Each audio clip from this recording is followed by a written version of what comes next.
In 1977, NASA launched a spacecraft called Voyager 1, which they designed to travel by Jupiter and Saturn to collect data about the planets.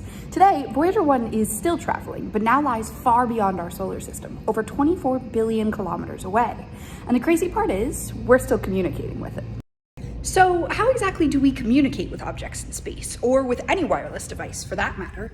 Turns out the secret is radio waves, which we can modulate or change to send data from a transmitter to a receiver.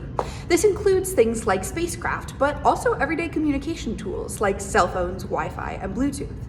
To understand radio wave communication, let's start with radio waves themselves, which are all around us, even if we can't see them.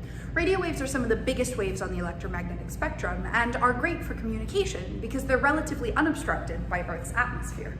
Let's say, for example, that I make a phone call home to Colorado from my school in New York. When I speak, my phone encodes the sound waves produced by my voice onto a radio wave. Then, once that radio wave arrives in Colorado, it can be decoded to reproduce the sound of my voice. It's almost like the radio wave is a high-speed train that my voice hitches a ride on to make the cross-country trip. To better understand how encoding and decoding work, we need to take a look at the parts of a wave. In a simple sine wave, we define the amplitude as the vertical distance between the midline and the peak, and the frequency as the number of peaks that pass through a given point in a second. Therefore, the greater the amplitude, the more stretched out the wave is vertically, and the greater the frequency, the more compressed it is horizontally.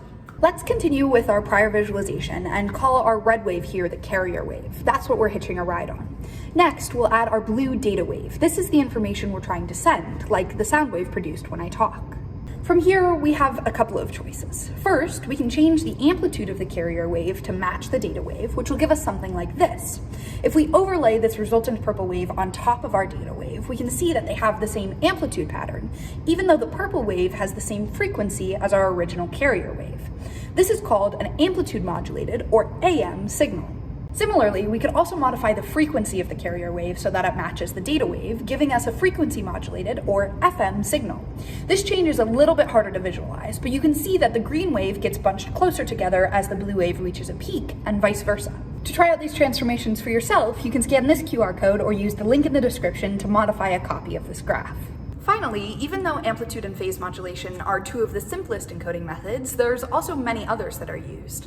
Combining AM and FM signals, or adding something called phase shifting, can better help engineers send more data over the same amount of wave. In the end, radio communications are fundamental to the way our world works. Radio waves can travel at the speed of light, meaning they're the fastest way to transport information between 2 points, whether you're sitting right next to your Wi-Fi router or 24 billion kilometers out in space.